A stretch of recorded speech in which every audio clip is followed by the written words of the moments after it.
Well, welcome back to the Champion Deck Series. This is episode 5, I believe, and it is coming very quickly after the last one I just put out with for Sanctuary 6, which was Gator, which came out by the time this releases, probably maybe a week ago. There was only a week in between the two tournaments. But we're here to talk about RIW. And spoilers, the guy who won it, that guy over there, that's Clay. And you probably know Clay. You've probably seen Clay around. You've definitely seen him on my channel before, a time or two. How's it going, Clay? It's going. How you doing, buddy? We won't talk about it. Yeah, I agree. Work sucks. Work sucks. We'll just Down with the man. Down with the man. A little tired, but we keep on trucking. Well, first of all, congratulations. Thank you. I believe first or one biggest maybe tournament win. I don't recall. First tournament win. Yeah, and frankly, probably the biggest. It has the largest first place payout of all tournaments currently. If you're going to win one, might as well win that one. I mean, you're not wrong. Recoup all your costs for all the other losses, and Bob's your uncle, right? So, RIW, I'm not familiar with the location geographically and or the actual building itself. If you want to throw a shout out or, I don't know, give a little description of what the overall tournament thing was, because I am absolutely. So it's RIW is based in Livonia, Michigan, which is a suburb of Detroit. RIW Hobbies and Games. They are a store that has been around in the Magic spheres forever. They are multiple pro champion producing store. That's what they do. So I could list off a bunch of names, but I probably would forget somebody and they'd be, embarrassed. No, I'd be embarrassed for forgetting. But like some seriously big names in Pro Magic the Gathering have come out of that store, and they are a store of champions. And then what sort of tournament format was it? Was it like a Swiss cut to whatever? Like, how did it work structurally? No, because they're rooted in 60 card formats. They subscribe to a pure performance type scenario where after 5 rounds, whoever has the best record, according to Top Deck GG, because they use that for both tournaments, is the winner, and you're placed off of your whatever your record is. There was 3 people in the top 4 that had a 3-2 record. Of those people, I beat one of them and the 4th place placer. I beat both of them in a previous round. So, of course, my opponent win percentage was much better than the 2nd place, who was Tony Baloney. Hive was 4th, and then there was a local person 3rd. Still, I hit a little bit of a different audience, so they may not know. And I honestly couldn't have told you without having gone and done research beforehand, which is the kind of thing a good host would do. But why be good when you can be lazy? Well, I don't see a good host. I don't see a good host between us in the room, so you're fine. My man. Good company. All right. All right, so as tradition dictates, this is the first time we've had an A-B conversation on my channel, which requires that you give us your Magic history, how you started, how you got to where you are, and any little milestones in between you might want to touch on. Wow, so you're actually going to get something that nobody else has gotten. So, so subscribe, have your mother sign up to the Patreon, yada, yada, yada, the whole 9. So I started playing in 97. The girl that I was dating at the time, who was a vegetarian Christian stripper. I know, it's as crazy as it sounds. She's like, "Hey, you want to try something new?" I was like, "You bet I do." And she dumps out this bunch of cards, this box of cards onto the floor, and she starts. Of course, I'm just there for the company, and going through the stuff, and we did that a few times, and I got somewhat interested. And then after we broke up, I attempted to create some mono black, something or another to go to a game store, but I just didn't really understand nerd culture at the time. And when you're an outsider like that, you might feel like you're on the outside. And plus, I was in the service. So by the time I had moved to another duty station and what have you, that kind of fell off. Sometime later, a friend of mine was like, "Hey, have you heard of this game?" I was like, "Yeah, I've heard of this game." In fact, this was around like probably the end of World Wake, that time frame. He's like, "Hey, let's jam some stuff." And I mean, from then, I just never looked back. I just started, putting stuff together. Commander was on the precipice of like breaking out and being something big. So I was playing Standard, I was playing Modern, I was playing Limited, I was playing Commander, which on the West Coast was 1v1 at the time before this, when it was EDH. In most places that I was at, it was 1v1. And then, yeah, I mean, I eventually got to a point when I moved to North Dakota. Newsflash, there's not a whole lot of magic happening in the middle of that state. My playing of Standard, my playing of Modern, Limited, all that stuff fell off, but I would still like brew Commander. And when I had the chance to travel to either Aberdeen or Fargo, I'd play and all that. And then when I moved to Fargo, there was nothing to stop me trying to play more. So that's when I actually got back into more competitive EDH. I wouldn't say that I was an original creator, but I was probably within the top 25 first like YouTube creators. If I were to guess, small, not as big as those sculptors or those Remoras and all those people, but with the tryhards, we were making the rounds and making the content and all that stuff. After a period of time playing CEDH, bona fide new wave, new era CEDH after the partners, I got tired of the politics of that type of environment, which can be ruthless when you're fighting for attention and views and all of that. So I made the conversion to cpdh, and because of not exclusively because of my influence in the community, but because I was actually actively building something, that was the thing that, precipitated my invitation to the rules committee. And I've been there ever since. And here we are. All this. That's in a nutshell. Yeah.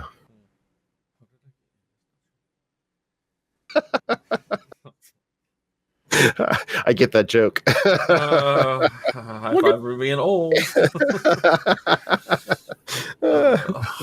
Some Gen Z kids like, what? I don't get it.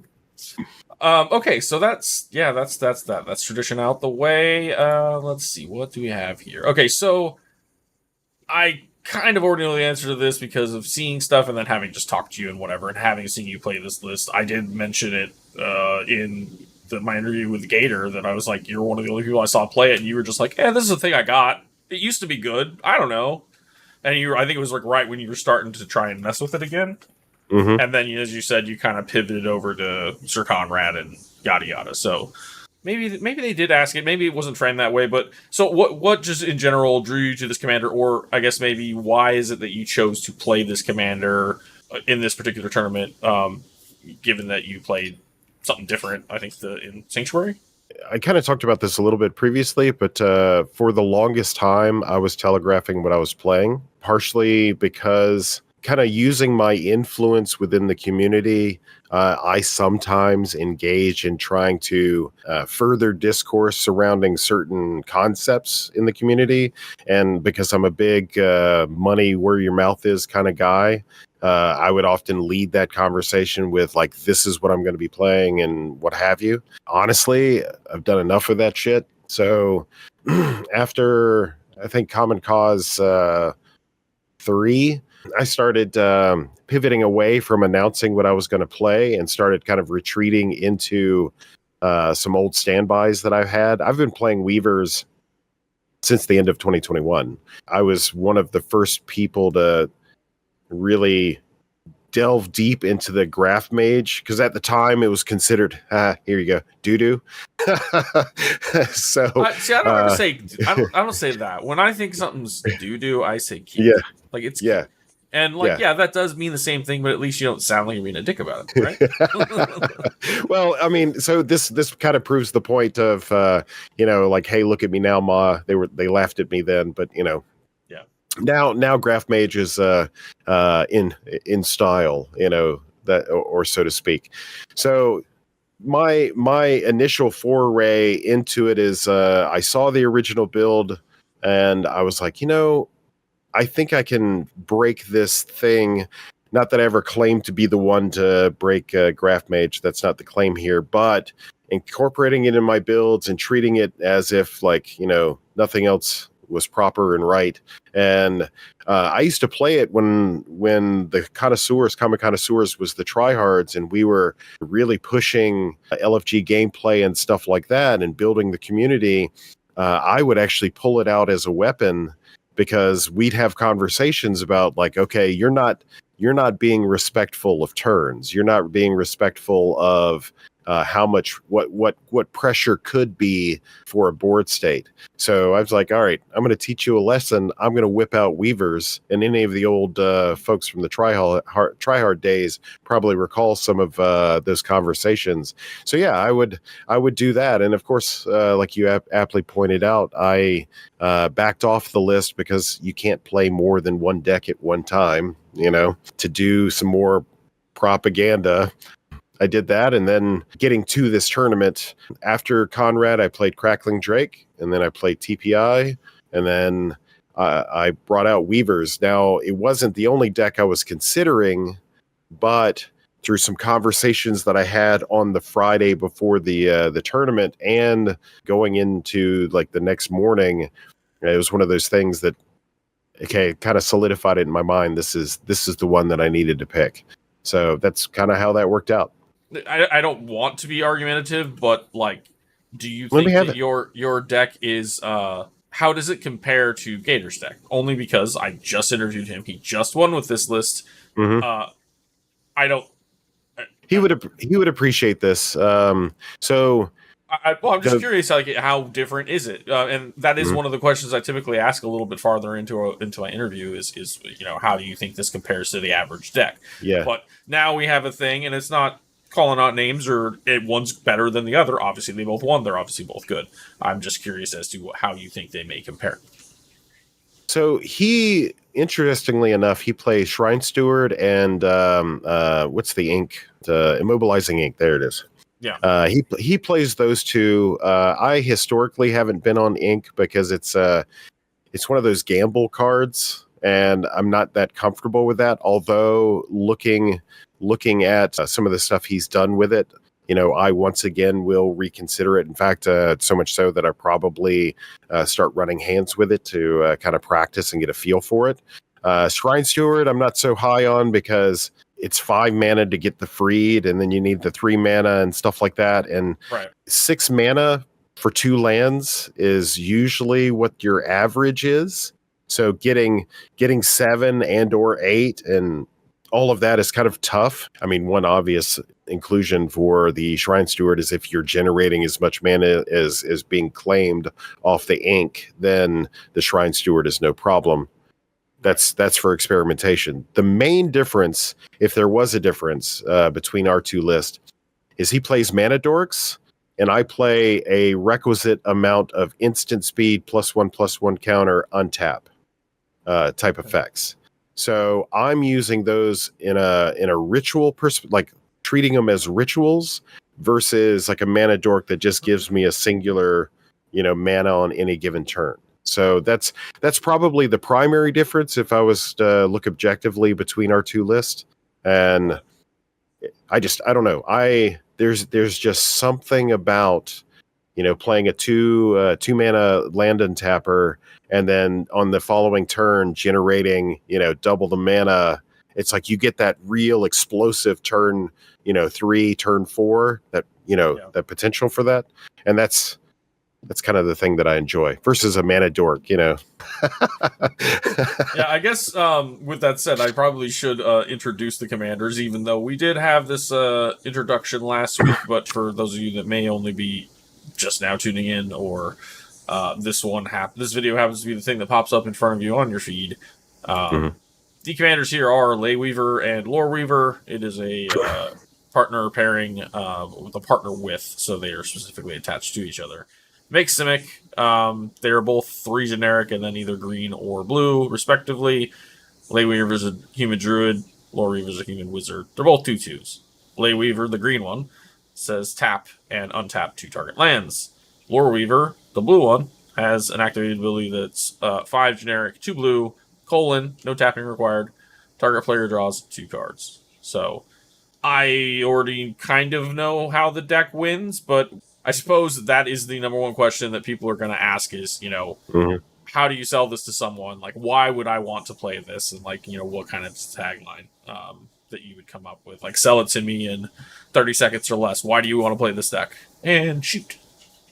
Yeah, you want if you want something that's consistent, like you are going to, on most keepable hands, produce 5, 6, 7 mana in those early turns. That's, I wouldn't say guaranteed, because I wouldn't do that, but there's a high degree of likelihood that is going to happen. Now, how you use that, that's up to you, but if you like big mana decks, and this would probably be considered a big mana deck, if you like big mana decks that have the opportunity to pivot and draw and search and interact and tap and untap things, twiddle things, if that's your deal, and drawing cards, then this would be your deck. Oh, my tongue hurts so bad right now.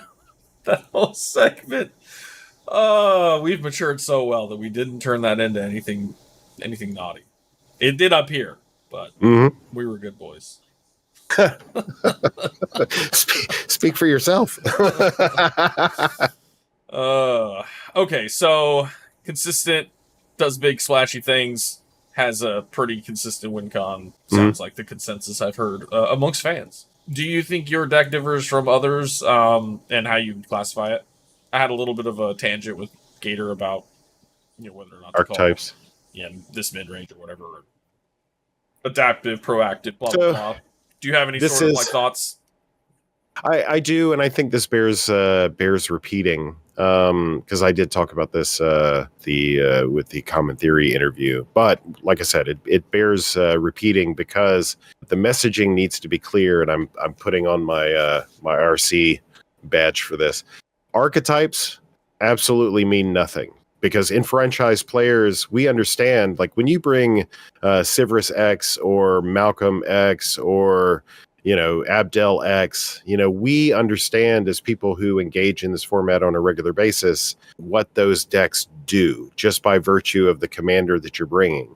Now, there are some weird spots in there. So when you talk about TPI, when you talk about Crackling Drakes, there's opportunity for some variance there, but that is not as common as, some of these other decks, like Weavers does this, Tatiova does this, those things are understood. So those other decks are outliers. So when we talk about like mid-range and combo and proactive and reactive, all that is just marketing terms for people to communicate to other like players to bring them into the game. So there could be some arguments on cpdh decks because of the tutors, and I'm saying this specifically because you brought this up in that episode, that because of the consistency of the tutors, you have multiple opportunities to pivot on whatever access depending on what your deck is doing, that makes you the opportunity to be like reactive, or what have you.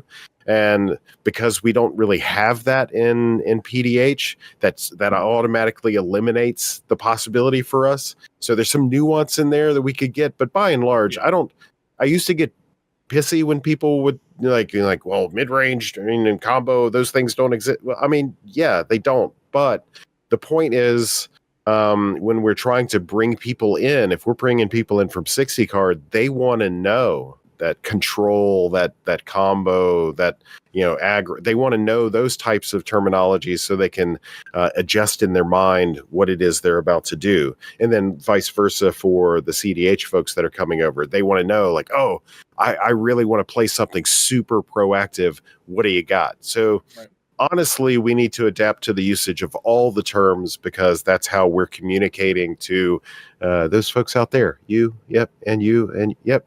How to bring you in to the game to do the thing. So I mean, that was kind of the line I was going along, was that like you can make the comparisons between decks in different formats, and you can make comparisons between this and that and the other thing, clarifications. I like and prefer some of the more vague things, just because then you can be like, well, it gives you the idea of the strategy. Go fast, go mid range, go slow. So in that way, I like it. But I also can see where you could be like, this is an adaptive mid range control list, and that all makes sense too. So you have to be enfranchised, I guess, for these things to matter. And I think that's the only people that are arguing over it. I wasn't really trying to argue. It was just kind of like hey, what do you think about this? It's a good point, because as we progress, I mean, the cpdh meta has been around for a few years now, and it's gone through, as you've seen yourself, it's gone through multiple evolutions of one thing or another. I think the most important thing, for consistency's sake, is to keep the discourse clean and concise, and not like muddled with a whole bunch of BS. It's okay to have opinions, and it's okay to be like, hey, hot take, I think this, because I think those kinds of things all the time.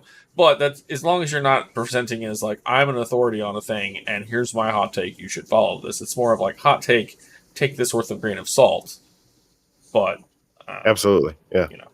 When I say something like that, it's going to be really like that. And I'm not immune. Like, I do recognize that sex sells, and that you need some clickbaity stuff. Yeah, you gotta do some clickbaity stuff to engage the crowd, because these youngins with their YouTubes and stuff like that, they wanna be entertained, So I get it.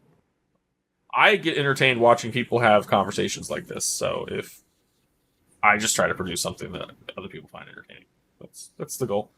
Did you even answer that question though? You said all of the terms. You agree with all of the terms. So you didn't actually say what you would classify your list as. Oh, that's fine. I mean, this is a combo deck. Okay. It's in the title. Weaver combo. That is it. As you just said, it's Weaver combo. So what is the combo? Like, how does this deck win? What are some particular cards people should be on the lookout for in their mulligans? That kind of stuff. Oh, that's a easy question. Mulligan to a freed correlate, period. So any card that equals freed, so whether that's a wizard cycler for wizards or freed itself, mulligan to that, go from there.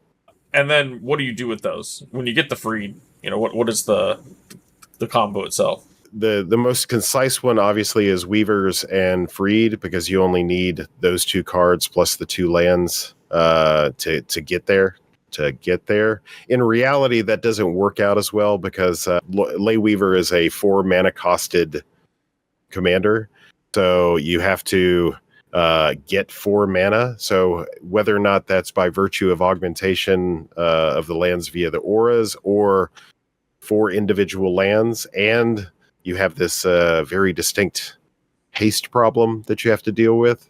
Yeah. So while we make it simple in explaining it as an A plus B combo, there's logistically it's a little problematic, because you have to.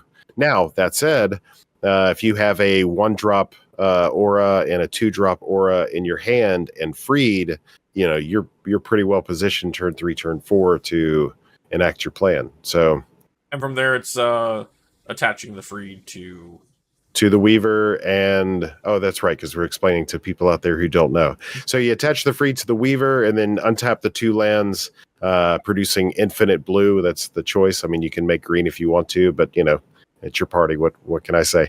And then you're going to cast your other commander, and the preferred line as of late is to draw most of your deck.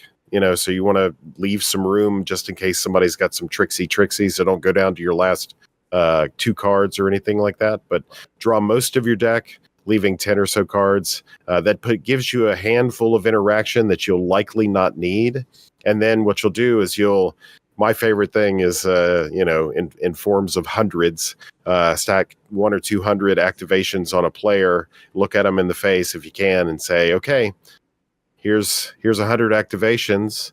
If you intend to react or interact with this stack, before you do that, I'll put another 100 on top of you, and then we'll just bury all of your interaction in these activations, and then we'll move to the next player, do the same thing, and the intention is to draw all of them out, and you win. Now, theoretically, you wouldn't need to draw your hand to do that, but yeah, as a safe side, you never know. They might come out with another. There's one split second card in at common. They might come out with another one. So never know. Always best. So you mentioned earlier that you were kind of one of the early adopters of the Graph Mage, I think it was. Mm-hmm. So how I know that this kind of replaces or is another freed enabler kind of thing. But how does this one work? Like, since you came up with it, I think you should figure. Came up with it is a little much, but I accept. Well, I don't know if you're going to claim that or not. I'm not trying to say that that's what you said. I just I thought that was something that you had come up with. I always forget the name. I remember Graph Mage, but I always forget the name of the. There it is. Galvanic Alchemist. Okay, so there's 3 permanents that do the thing. Freed costs 3 and costs 1 to activate. Alchemist also costs 3, but costs 3 to activate. And then Vigian Graph Mage, the reason why it's so sexy is because it also costs 3, but it costs 2 to activate. So what it does is it lowers the ceiling needed to get your minimum mana to untap and all of that, but it adds an extra component to it to where you have to have a +1/+1 counter on the creature that you're untapping. Right. So the problem with that is, well, the good news is Graph Mage can grant a counter to any untapper that comes onto the battlefield after it's in play. But the boo-boo about that is that once you show that you're doing this thing, you have rounds, at least 2 rounds of, up to 2 rounds of turns for people to interact with the thing. So the preferred method is to put a counter on it first. And there's actually 2 auras that do something like that. So you already have some natural methods built into the deck. I looked at, originally before there was Gift of the Viper and I can't remember which one came last. I think it's Stony Strength that came last. I think Snakeskin Veil has been around for a while. But originally there was just cards that just put +1/+1 counters on creatures, but really didn't do anything other than that. Yeah. It's only in recent memory that they've been doing something like +1/+1 and hexproof, or +1 and +1 and untap, or a lifelink counter or some other nonsense. Something to that effect. So you're really looking for those ones that are, serve as protection or as a ritual in that untap ability. So normally I would ask, like, what are some spicy includes, or what's the thing that sets your thing apart? But we already kind of hit on some of that. Let me ask you this instead. I got a little more if you like. Well, we might. But what's your, like, if you had to pick like one or maybe a couple cards, like, what's your favorite card in the list? Like, what's the thing that every time you see it, you're like, man, I love this card. No, it's got to be the Graph Mage. Yeah, it's got to be the Graph Mage, or I mean, I'm also pretty excited about Fadeaway too, because it's not that it's unknown, but few people are playing that, and I love. I remember this card. Yeah, I play a number of. I don't just play Moments Piece. I play Tangle as well, and I treat Fadeaway as kind of like a weird delayed fog as well. So Fadeaway is just super awesome because it. I can't remember. Oh, it's Derek, my buddy Derek on the RC. Yeah. He said this appropriately. I love making players make decisions because the likelihood goes up that they're going to make a wrong one. And Fadeaway is one of those cards that introduces a little bit of something that people make right and wrong decisions when they sacrifice permanents. So that's a pretty fun card. That's a cool train of thought too.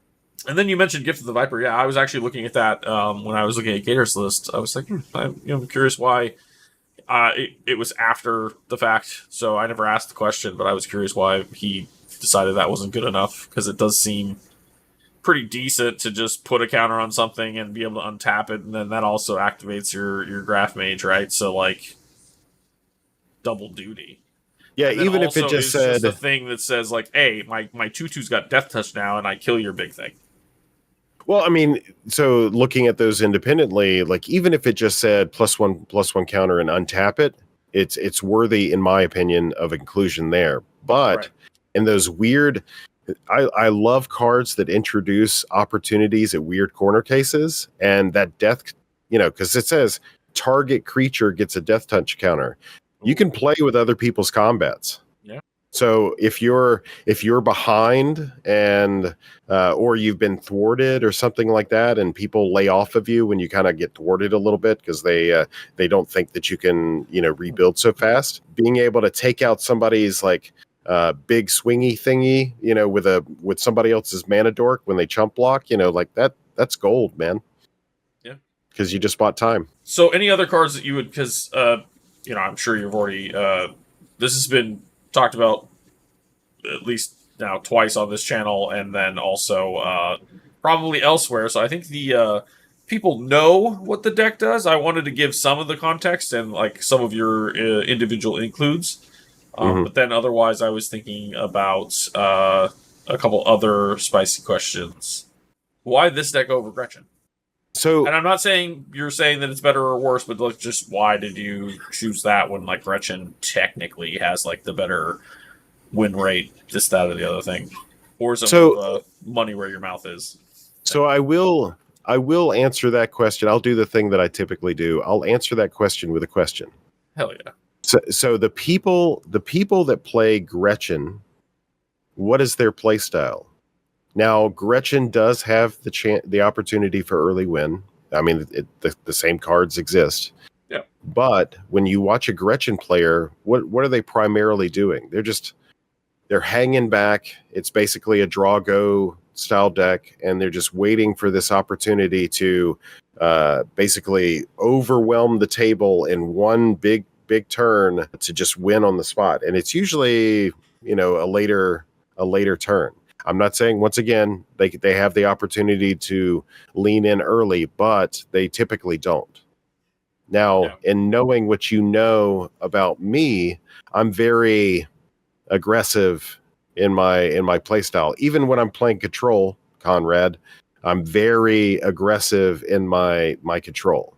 Yep. So for me, Weavers is the aggressive side of that Simic equation, where if you want to play more of a Drago style deck, Gretchen is the deck for you. But if you really, really want to push the boundaries of like turn 3, turn 4, turn 5, and really kind of slip in there when the mid-range and control decks are like really setting up and maybe off balance, as it were, on mana and resources, then that's why you'd play this deck.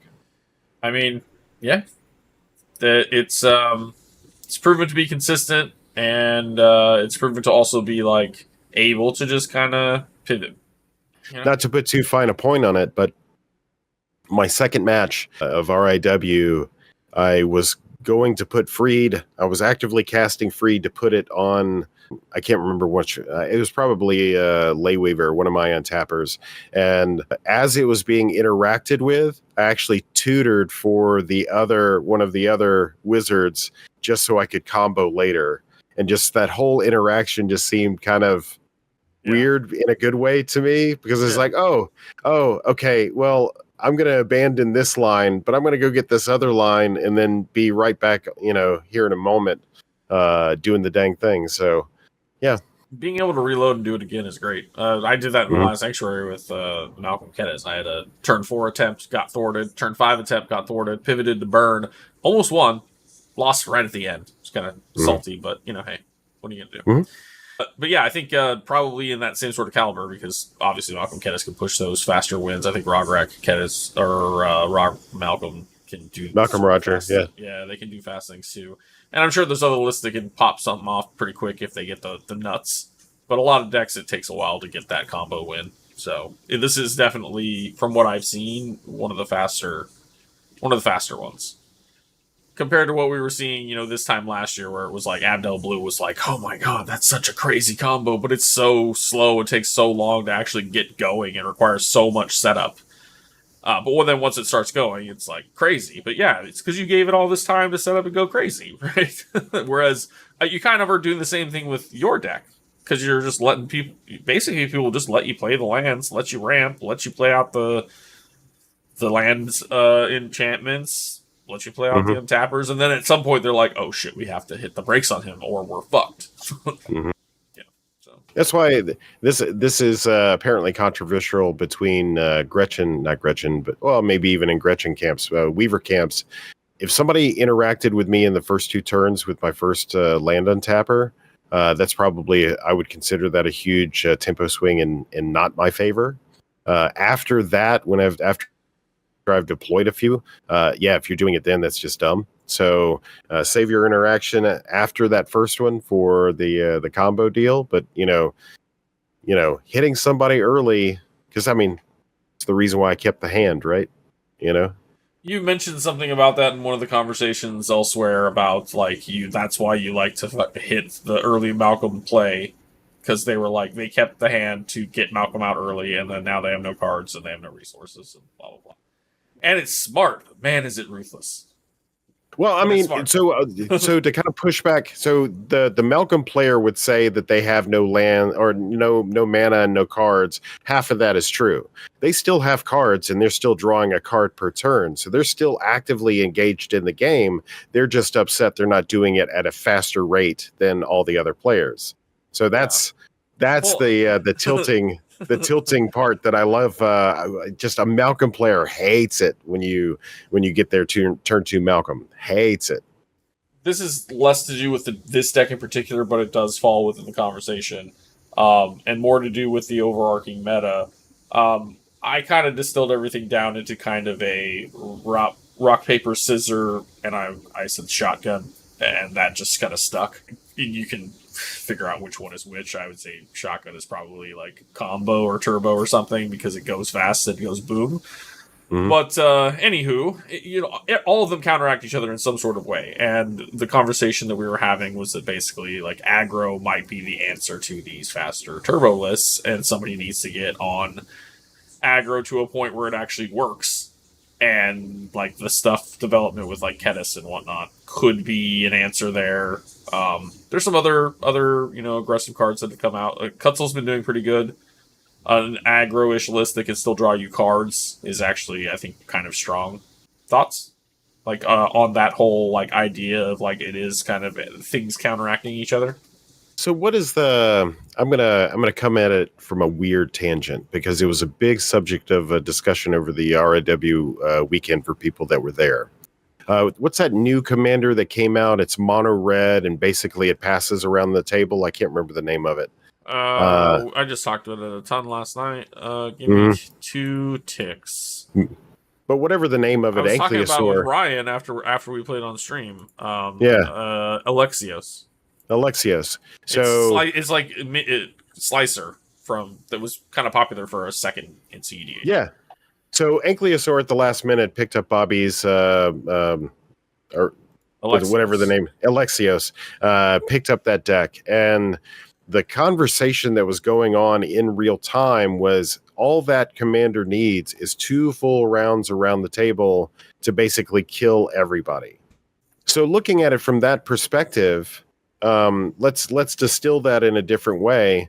If we don't use that commander, but everybody is in the same boat, if you're able to apply, now this will change by virtue of pod composition, but if you're able to apply each individual player, to the combo player or combo players, a certain amount of damage, if there's 2, then you got to divide that up. But, if there's 1, 4 or 5 damage a turn, you don't have to send the whole farm. You can send part of your resources, you can maintain stuff in your hand. And this is kind of my big kick lately, because Clay's always on some political tip, responsible players. So this is part of that responsibility. If you're doing your apportioned amount of damage and you are maintaining some level of interactivity in your hand, then you don't have to be the one to overextend and try to kill the combo player. I see it all the time. They just kind of rush in, and this is why I was shaking my head at aggro, because with the exception of Ketis decks, the aggro players are really whole hog into diving deep into really killing one player. But what happens is you extend out this way, you're exposed on your flank, you kill the combo player, now you're yeeted out of the game, next.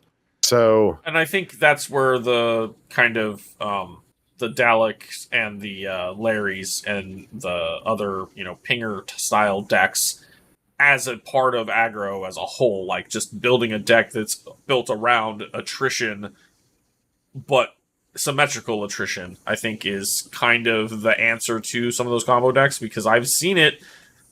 Just yesterday on stream, I was playing with Ryan and Derek and my friend Joey, and we had some crazy games that had a lot of attrition and things. Like when I played Dalek, I had everybody down sub 10. I was still at 19.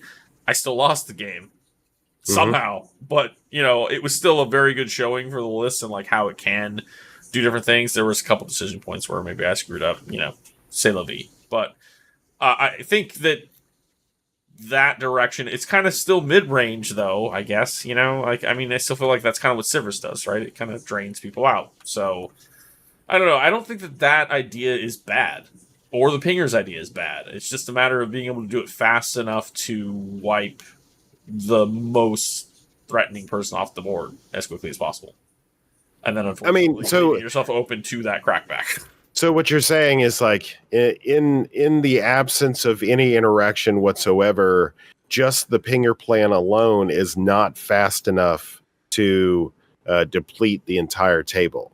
So you have to almost pair those things together and be interactive in the right moments. Yeah, which I would say makes more of a mid-range deck, right? Or control lists, or some sort of amalgamation. And these are all just bullshit terminology that we already established. Potato, tomato. Don't fucking matter. But at the end of the day, like, yeah, I mean, how do you stop? So, like, to make an analogy to cpdh, which I always fucking do. A couple years back, I called it the summer of Adnos, because everybody and their mother was playing a Turbo Nozzleist, and it was right after Flash Ban, so like that wasn't the thing, but they were still Turbo Nozzing. Everything was still Turbo Noz. Like anything that was in black was Turbo. I was a part of that. Part of that. Yeah, I mean, we all were. That culminated in like Stacks kind of having a resurgence, and there was I contributed to that a lot too. Like I played a lot of combo-y sack stacks that could get around break parity and whatever. So yeah, like there's kind of that rock, paper, scissors. Things balance themselves out. There has to be a way in Pauper so for people to be able to beat the turn 3, turn 4 winning decks without having to also be on turn 4, turn 3 winning decks that are also combo. Because otherwise then the whole format's just combo, and everybody's already said they don't want that. There's plenty of ground to be explored. So it was just a thought process of like, how do we push into making this more rock, paper, scissors to where it is balanced. If I play an aggro deck in the near future, which there might be an opportunity for me to do that, but if I did do that, I'm going to be really clear and explicit, because I'm a practice what I preach kind of guy. I'm going to be talking to whatever the pod composition is, what have you. I'm going to say, look, bro, you're going to want me to swing my whole table, and you're going to sit there and preach about killing the combo player and this, that, and the other. And I'm going to promise you that I'm going to dedicate X amount of resources, either in my hand or on my board, to handling this problem. That's going to be my contribution to it. You need to step up as well. Because I've also seen games where people kind of hang back like, oh, well, I don't need to cast this, that, and the other because everything is fine. So I'm burning. Well, meanwhile, I'm burning somebody to be table police. Yeah. Yeah. So I'm burning through my resources, and I'm getting really upset. Like, man, I'm doing all the work here. Yeah. I'm doing all the work here, and you're just sandbagging, on your stuff, So I don't like that either. Some of that stuff is all like legal, but like it's all, it's the same thing. Goes back to the thing about people getting pissed off about people lying in competitive settings. I wouldn't say I would ever outright lie, but bluffing is one thing, or just alluding to like, Mm. well, I could do something, but I'm not going to tell you what that is. I was in a situation on the stream last night where I had oubliette in my hand for several turns, and I wanted to hit the Rilsa that Ryan was playing because he was the real only obstacle to me winning the game, Mm. and I would have, but my friend swung at him with a 5-4, and so he blocked, and it died. So I was like, well, I don't have to oubliette him now, but that set it up to where like I didn't kill him. I was like a couple points. He was on like 2 life. And I was going to just oubliette Rilsa. No, she came back and he won the game. I was like, God damn it. So, I mean, but the thing it is does that, say like, initiative. Yeah. sometimes you hold on to those pieces of interaction because, like, it's not the right time, right? So I was banking on, I'm going to get another turn and I'm going to oubliette you so that you can't do shit with that. And then if I fail, I'm okay. Yeah, there's a lot of different interesting gameplay scenarios that come up in a lot of different settings. So I think it's important to know what you can do and then, kind of know what your game plan is, for sure. If you had to pick, like, one thing from the tournament that was super memorable, like your favorite sort of little moment, be it, I got to play with somebody I like playing with, or this is a cool, spicy way I won, or anything like that, something you'd like to share. So I got to play with a lot of members of the community. So Tony Nice. Baloney, Ankylosaur, Be Fine, Hive. It was interesting Nice. meeting Hive for the first time. They are super spicy. I got to play with Jason, that Cutzel player from the last Sanctuary. So they're all local to that area. Well, not local. We had 14 people travel to that area, plus some other people that you may not know, like Liam from judging and stuff like that, and Scooby Drew. You probably don't know them, but we've interacted. Super cool. So yeah, like that was probably the most fun thing, is I actually felt like I was engaging in this adventure with like some friends, Right. So that was pretty cool. You entering as a random nobody. And what's funny about that is it got pretty late in registration, and we thought we were going to be like the only group there, but then All That Games, I remember the name of the store now, All That Games, which is another card store in Livonia, rolled up with their crew, and they all had jerseys on, all matching jerseys and stuff, and they all rolled up and were signing up, and it was some faces that I remembered from the previous year, so that was pretty cool. Like a bowling team, like they roll up, and just like popping. It was pretty sweet, my man. Yeah. Maybe we'll have to coordinate for maybe we'll have to coordinate something for next year for the people that travel in, and then just to show respect. Yeah.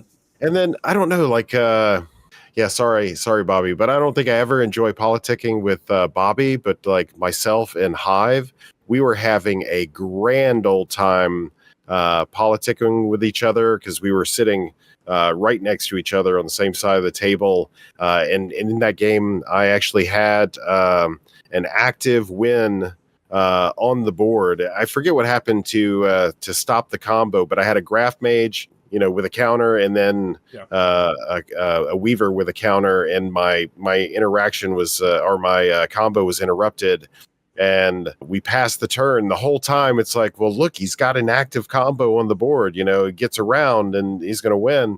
One of the other players was like, okay, I'm going to attack in with my Bastion Protector. I was like, see, I'm going to block. No more active combo. Stop pointing at me, that sort of thing. Leave me alone. I had brainstormed the turn prior and stacked another win con on top of the deck. That's not lying though. Like you bluffed and said, yeah, here you go, whatever, cool. So, but that whole interaction, Hive is great to play with and to just kind of have that banter with. So that was some pretty cool moments as well. All right, so we're coming up to about an hour. That's where all of us seem to like to kind of try and cut it off. So I do have one final question for you. Mm-hmm. This one relates to the deck a little bit more, and apologies for those in the audience. Yes, normally I've been a little more like, let's point out all these cards in the deck and talk about them more, but we literally did this. He's done this on two other things already. Like, I don't know that we need to. Also, don't you have a pretty decent primer? I do Somebody not. does. Somebody does. I want to say maybe it was Gator that did. Either way, Mhm. somebody's got a primer for it. Also, just watch the other videos, man. Watch the Mhm. other videos. Just like, subscribe, comment, Patreons, all the things. During your playing, or just as it is right now, did you find anything that you felt was like a weakness? Like, every time I had that card in my hand, I was just not happy with it. I want this to go away, and I'm going to put this thing in. I know you mentioned the ink thing enchantment, like you're probably going to maybe slot that back in, but that was something you had already been on, considered, talked about, Mhm. axed, and might bring back. So that's kind of not in the spirit of the question, as it's Mhm. more of a just something that happened just now, like you were like, damn, this card kind of sucks, and maybe something that you have on considering that you're like, I'm going to probably slot that in instead. So I can. I think I can seek to answer all of those things. Yes. Uh, 40 questions so at once, go. 40 questions at once. So the week prior, I actually took out, I can't remember what I took out, but I added in Snap Archaeomancer because I've never tried it before. So I wanted to, the reason why I wanted Snap in the list is because I wanted to be able to bounce either one of the wizards and still have ritual, use it as a ritual Right. just to recast it and try it again. So Snap was kind of a logical thing to do, and then Archaeomancer, there's not a whole lot of like instants and sorceries you want to get back to your hand, but being able to get back either a draw spell or something like that is not something unconsequential. So I added those two in, moving into like playing it into the tournament. Now during the tournament, and it almost became relevant, is I'm probably the only one that's still playing a Trinket Mage package that has the Life Spark, where you can animate a land, and with that, I'm playing 2 artifact lands, both of them indestructible. Mostly, that's a way just to kind of get around removal because I anticipated heavily mid-range tables.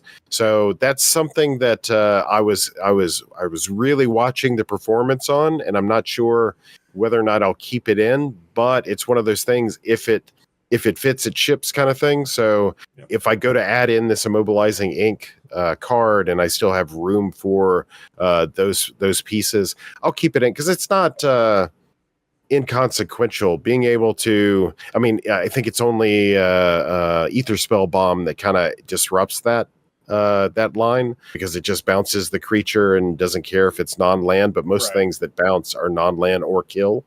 So I think that's something that I'm still kind of considering. Immobilizing ink is definitely something that needs play testing and seeing if it kind of fits in with the thing that I'm doing. Other than that, another interesting piece of tech is Suprazin Scary. It's one of those depletion lands that give two.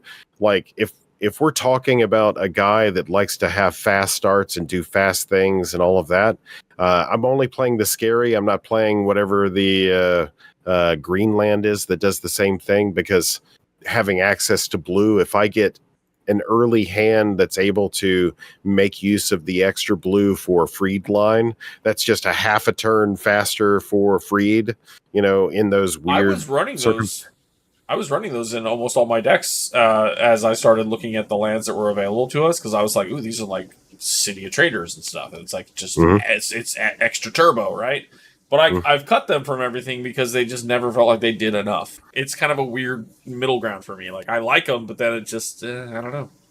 Well, with the land auras, because you're producing so much mana, the loss of a land really for doesn't. your deck, for sure, it doesn't matter at all. Now, would I play both of them? Probably not. Is there an opportunity to experiment with the green one to get a faster Layweaver? Probably not. I think the blue one is appropriate because you're probably producing green somewhere else and still can get the fast Weaver.